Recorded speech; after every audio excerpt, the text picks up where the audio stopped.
Hello, everyone. This is Conversation 2, and we're doing our fourth topic, which is in the textbook, it's called Do You Know a Good Story? And the title of my lecture today is Story Time. I hope you've been enjoying the super holiday. I think you call it Golden Holiday in Korea. I seem to remember something like that being said. Tomorrow is Tuesday, and it's a Kechanjal, so another day off. It's not done yet, but I think we need to keep going, make some progress in our class. 3 weeks is a long hiatus, so this is a substitute lecture for today's class. I'll be pretending that I'm right in front of you, doing this as if it's real time, but it'll be recorded and you can watch it whenever you're ready to. I think the homework was done well this time. Everybody submitted it except for a single person, which is over 95%. That's a good number.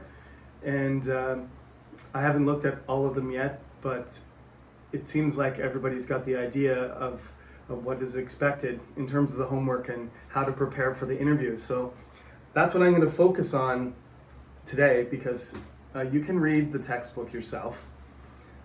We are doing chapter 4.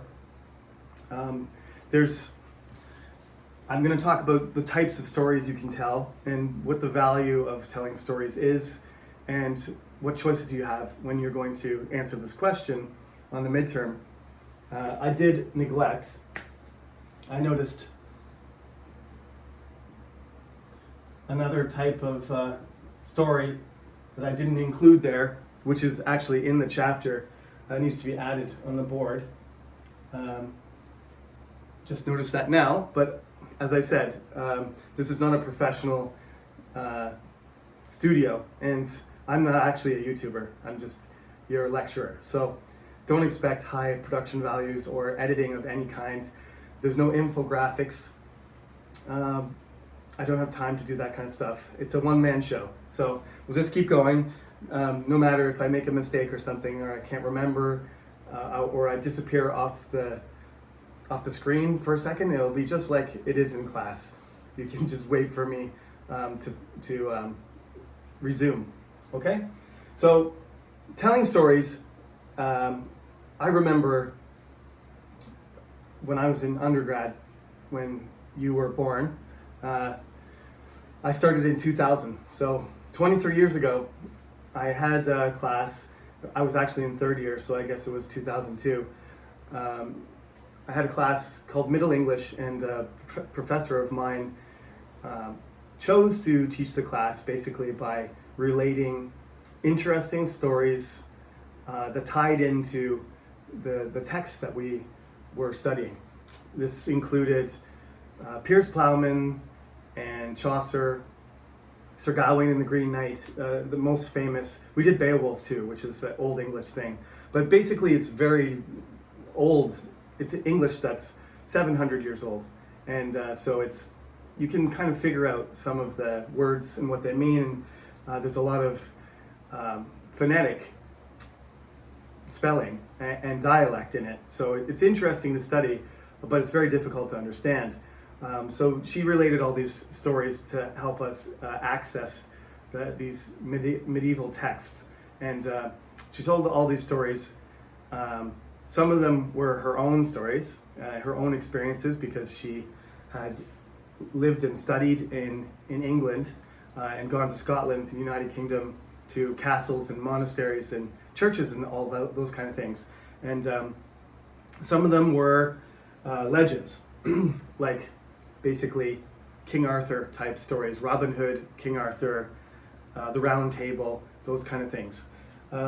Those are stories that sort of they become part of the fabric of culture, and they become very popular, so that they're amplified and people remember them. That's where I'm sure even Koreans who don't study English know the word legendary, because whenever you play a game, whenever you watch a movie or a story that's fantasy related, a legendary character or person is the most powerful possible being, right? Or if it's an item, it's a sword, it's a shield, or a armor or something like that. If it's legendary, that's usually the most powerful type, right? So that's a good way to understand and relate to what a legend is. King Arthur was the ideal king. He was the most powerful king. I've talked about him in my British and American culture class, so if you're in that class, you know what I mean already. And Robin Hood as well. They're actually not real people, but they're loosely tied to possible historical figures, but we don't have any evidence of them actually living historically. So a legend is something that's beyond real. It has a certain power and influence over culture that tends to grow and persist, right? These legends have come down to us over generations and hundreds of years, and that's what a legend is. So if you decide to talk about a legend, you can do that. What they talk about in the textbook is folk tales. Folk is just another word for people, right? It's just a German word. You probably know the company Volkswagen, which is people's car. So a folk tale is a story for people, and so they're usually traditional stories that have been written down at some point, but originally they were just spoken stories, and they tend to be, like I said, be more traditional, not current. None of these stories really are stories that myths can be created in the present, but I would like you to focus on sort of traditional or historical cultural elements. It doesn't matter what language it's from, as long as you explain it to me in English, right? So folk tales are people's stories that are usually transmitted from generation to generation orally. Fables usually include animals, and the difference between a fairy tale and a fable is the fact that there's animals, and a tall tale is one that's based less on magic and fantasy. All of these stories have elements of the fantastic, right? Fantastic meaning not the way we usually use it in English these days is fantastic means great or really good or amazing, right? As I had a fantastic dinner last night. But there's another meaning of fantastic, which means magical, right? Not real, like fictional. So the fairy tale stories tend to be the ones that emphasize that. Some sort of magical element is included in that, sort of like a Cinderella story, right? Where magically the fairy godmother transforms her pumpkin into a carriage and the mice into horses and her rags into a beautiful dress, right? And then at midnight the spell is broken and everything reverts to what it was like before. This is not, you're not able to explain anything. It's not even a stretch of reality. It's magic based rather. In a tall tale, I'm most familiar with tall tales in the American tradition because American culture just isn't as old as other countries. So if you're from Korea, or if you're from Uzbekistan or Bangladesh or somewhere else, which has had a culture that has existed and changed over time for thousands of years, then you can trace back to things that are about the origins and the creation of the universe and explanations, right? These are the main options, the purposes of a myth, right? Why do we make up these stories if they're not real? A mythological story, it's closely tied to religion as well. I'm not saying that religions are not real. I'm just saying that the metaphysical, philosophical element of mythology is stronger than any of these other stories. These myths all of these things are supposed to be entertaining. They all have that in common. Myths try to explain existence, though, right? In a metaphysical sense and a cosmological sense. And I know these are, nobody really likes these words, doesn't like to hear them from their professor, because these are complicated ideas, and all these ologies, it's hard to keep them straight. It doesn't matter if it's your first language or your third.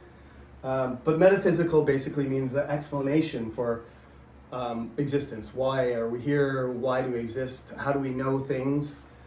Cosmology is about the universe itself, right? And how the universe is constructed. So if you're Christian or you're Islamic or you're Buddhist or another religion, Hindu, they all have different concepts of how they have things in common and they have things different, and their stories pertain to this explanation of why people are here. What are we doing? And it's an impossible question to answer, I would say. I have no faith in solving that question, since nobody else has solved it thus far, and there's been billions of people who have thought about it, and nobody has a certain explanation. So you have to find it out. You have to find the explanation out for yourself, and studying everything and learning these stories is one way to do that. And the third thing is, and some of these also include this, is some sort of moral lesson, like how to behave towards other people, or this is the consequences. If you do this action, then this is the result, right? Cause and effect, how you get punished, how people should treat each other. These are sort of projected onto animals. The animals behave like people in fables, and they illustrate lessons. Aesop, I think that's how you pronounce it. I think that's how you spell it. Aesop's fables, that is, you probably know some of them, the tortoise and the hare, the crow and the fox, and stuff like that. There's always several animals participating in the fable, and then some trick or some sort of interaction between the animals illustrates something about human behavior, human society, or philosophy, and that lesson is supposed to be entertain you and instruct you on the correct behavior as well at the same time. So when you're answering this question, one part of it is, one option anyway, is just to summarize one of these stories. Choose one and just tell me what happens in it, and then tell me sort of what the gist of it is. What's the point of it? What's the moral lesson in it, or what's the result, or is it a story that explains something? That's one option. Another one is to sort of just take one aspect of the story. Just talk about a character or talk about a place, right? Mythological places are places that may or may not have existed. I don't think you can tell me about the Trojan War. You can't summarize that for me, but you could talk about Troy, for example, and you wouldn't be able to tell me about the 12 labors of Hercules, but you could explain to me about Hercules the hero, right? Or Odysseus, or whatever, whoever you choose. Somebody from your own culture, or somebody from another one. It doesn't matter what language or what culture it comes from, as long as you're able to communicate the ideas in an organized way in English, right? So stories are sort of the basic organization of culture from ancient times, right? We started to get more complicated ways of communicating.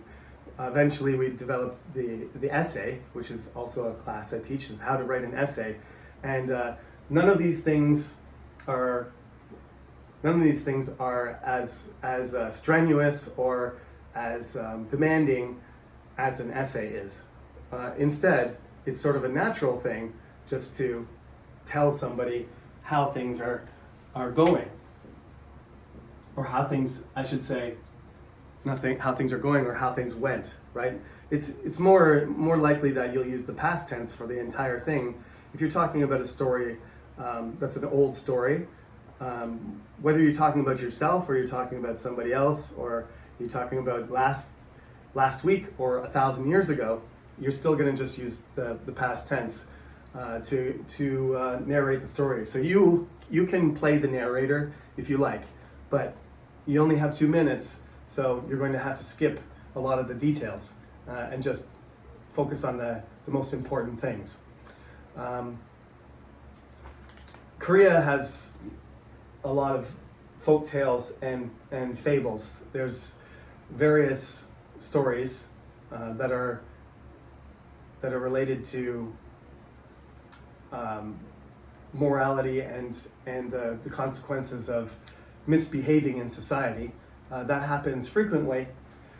The tiger is a very common animal that features as a sort of dangerous consequence of not behaving the way you should in Korean society. Often the tiger is the sort of villain of the story, and if you're a child and you don't behave, the tiger will get you. The origin myth that I know is about Dangun, and he came down from the sky, and since tomorrow is Kechanjal, I guess that is sort of evidence that these stories still need to be taught and they still need to be remembered, and that they're significant. They mean something to people. So that's why we continue to share these things, and that they don't go out of fashion, that they continue to be popular up to the present. So you have, you can do your own research, you can look up, and when you write, just remember, treat the writing in the homework as you would your interview response. So it doesn't need to be written like a complete story. It just needs to be communicated more like, these days I feel like we should talk about texting a little bit in English language and literature in the department. I know there's no such thing as a communications class based on texting and electronic communication, but it really is a sort of different way of communicating, where you're having a conversation and you're texting. I realized this yesterday, especially because my daughter, who is in kindergarten, she took my wife's phone and she sent me some text messages. And when you see the text message from somebody else that you know, you don't think about it. You don't think about that they have a voice in the way that they're talking. You don't try and find out what they're really thinking. But when my daughter was doing it, I felt like I needed to call and check to see what she meant by what she was saying. She was sending a bunch of rabbit emojis and stuff. Some of them were happy, some of them were crying and stuff like that. And I wanted to know, are you happy or are you sad? And she was basically just playing with the phone. But then she wrote, "Thank you for messaging me." I don't know how she is that good at writing English. I wish I was that good when I was 6. Korean age 7. But it's just a remarkable thing to see people try to communicate things through writing for the first time. I haven't had the chance to teach anybody that young how to write, so I've never watched that before. But it's a revelation, really, that there's different types of writing, and that as you get older, you start to refine your writing. And you sort of, when you're doing your preparation, some of you are really writing your responses like you would write, but you should try and imitate the way that you speak as much as possible. I'm not looking for a paragraph that is has a topic sentence and a concluding sentence and supporting sentences in between, and it doesn't have to be a certain length, and it doesn't have to be academic. Just pretend that you're just sitting back, having a conversation and relating a story to somebody. This is not a job interview. It is a test, of course, but you have to treat it like you're having a natural conversation as much as you can. So that's my advice. I'm very satisfied with the homework that's been done so far. It's always hard to grade these classes when everybody makes an effort. So in the unit, you can just follow the instructions. You can discuss folk tales and the moral of a story. You can use animals to illustrate that, or any of these other examples. The book focuses on folk tales and fables and animals. There's a grammar lesson included that's talking about adverbs. There's also the simple past versus the past continuous. Those grammar lessons, we can talk about them in class rather than me rehearse them to you right now.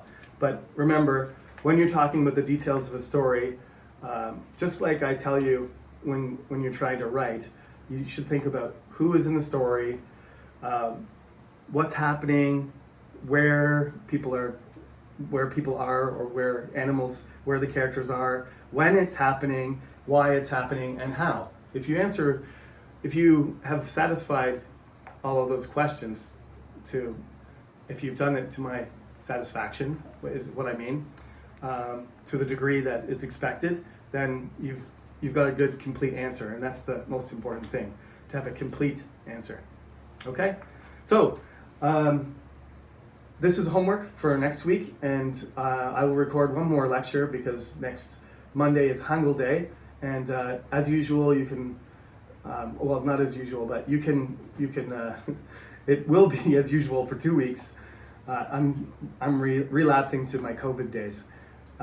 This week and next week, you can watch the video anytime. I'm going to post it after it's uploaded, and you can watch it anytime this week.